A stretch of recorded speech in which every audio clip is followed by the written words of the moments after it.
Goodness never fails. The power of doing good. In a village called Marutham, there lived two friends. Both had studied together since their school days. Muthu was rich, while Kandan was poor. One day, Muthu and Kandan met on the way and started talking. Soon, their conversation turned into an argument. Kandan said, "No matter how cruel life may be, it is always best to do good."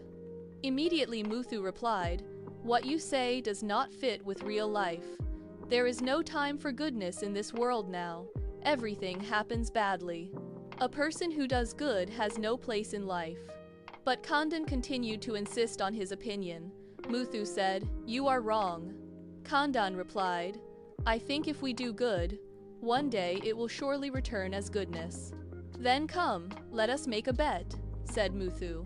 "We shall ask the first 3 people we meet on the road what they think. If they say your opinion is correct, I will give you everything I own. But if they say my opinion is right, then you must give me everything you own." "All right, let us see," agreed Kandan. They walked along the road. Since the harvest season had just ended, they met a man who was returning to his village after completing his work. "Greetings, friend," they said as they approached him. "Greetings," he replied. "We would like to ask you something," they said. "All right, ask." "What is the right way to live? Doing good or doing bad?" The man said, "Friends, these days where is life for the one who does good? Take me for example. I worked hard for many days, I struggled and labored greatly. But the wages I received were very little. Even from that, my master deducted a portion for various reasons. A person who lives honestly cannot survive. It is better to do bad than to do good." Muthu became very happy. He looked at Kandan and said, "Did you see that? I was right. You are wrong." Kandan's face became dull, but he silently walked on. They continued walking and soon met a merchant. "Greetings, sir," they said. "Greetings," replied the merchant. "We would like to ask you something. Go ahead and ask." "What is the right way to live? Doing good or doing bad?" The merchant said, "Friends, what kind of question is this? If we do good, where is the profit? To sell anything, can it be done without telling 100 lies and deceiving people? Can profit be earned otherwise? That is impossible." Saying this, he continued on his way. Muthu immediately said, "Did you see that? For the second time, I have won." Kandan became even more discouraged, but he silently continued walking with Muthu. After going a little farther, they met a rich man. "Greetings, sir," they said. "Greetings," replied the rich man. "We would like to ask you something." "Please ask," he said. "What is the right way to live? Doing good or doing bad?" The rich man replied, "My friends, what sort of question is this? In this world nowadays, there is no goodness. If a person is good, he cannot survive. If I decide to live only by honest ways, then what would happen to me?" Without saying anything more, he walked away. Immediately, Muthu looked at Kandan and said, "All 3 people agreed with me. You have lost. Therefore, you must hand over everything you own to me." Kandan sadly returned home. Muthu took away the few belongings Kandan had. He left only the small hut for Kandan. "For now, stay here. I do not need it now. But soon you must find another place to live," Muthu said firmly and left. Kandan sat inside the hut with his family. They had no food to eat. There was no work available anywhere because the crops had failed that year. Kandan tried to bear his difficult situation, but the children started crying because they could not tolerate their hunger. Kandan did not know what to do. He thought, "At least I can go to the nearby forest, cut firewood, sell it, and survive." So he went into the forest. There he saw a sage sitting and meditating. Kandan fell at his feet and cried bitterly. The sage opened his eyes and asked kindly, "My son, why are you crying?" Kandan explained everything that had happened between him and Muthu. He told him how he had lost everything because he believed in doing good and how his children were crying from hunger. The sage said that he would help him. He thought about how he could help him. Through his divine vision, he found 2 ways. Then he looked at Kandan and said, "My son, do not worry. Beyond this forest, there is a village where not even a drop of water is available, and the people are suffering greatly. Since the rains have failed, the villagers now have to travel very long distances to bring water. Many people collapse on the way. But there is a way to bring water to that village." The sage continued, "To bring water to that village, near the town beside it, on the riverbank, there is a huge rock. If that rock is moved away, water will gush out from beneath it in abundance. Also, in that town, the daughter of a great landlord has suddenly lost her eyesight. Many treatments have been tried, but none have worked. If you apply this magical water that I give you on her eyes, her sight will return.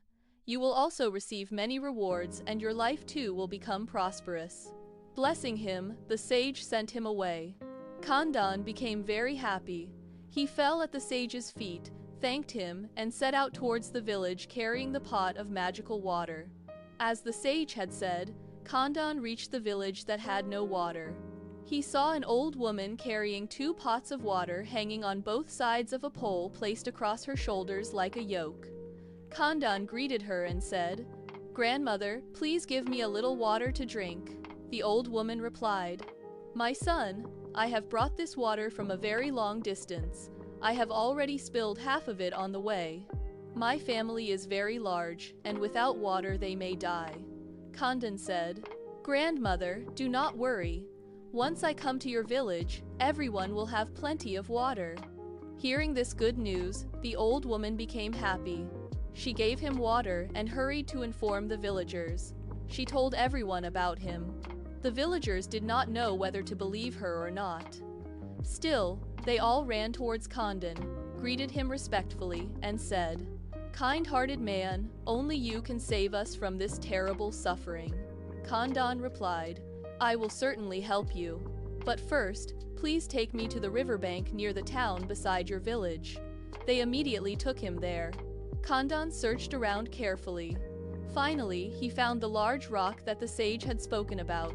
All the people who had come with him joined together and worked hard to move the huge rock away. At that very moment, water burst out from underneath with great force. It flowed like a mighty stream and spread everywhere. Ponds, lakes, and rivers quickly filled with water. The people were overwhelmed with joy. They thanked Kandan and gave him many rewards. They even presented him with a horse cart to carry everything. After thanking them, Kandan asked, "Has the landlord's daughter in this town lost her eyesight?" The people were surprised to hear this. They wondered if he was some kind of magician. One among them said, "You will never be able to cure her. The greatest doctors have already tried many times and failed, so there is no point in trying." But Kandan said, "That is all right. Please introduce me to the landlord." Though they were not interested at first, Kandan repeatedly requested them, and finally they agreed. The villagers went and informed the landlord about Kandan.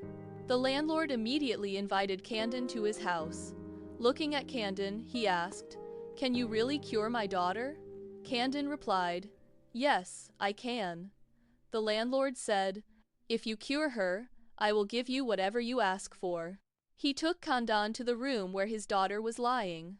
Kandan took the magical water he had brought and applied it to her eyes. What a miracle! Immediately, she regained the eyesight that she had lost. The landlord's happiness knew no bounds.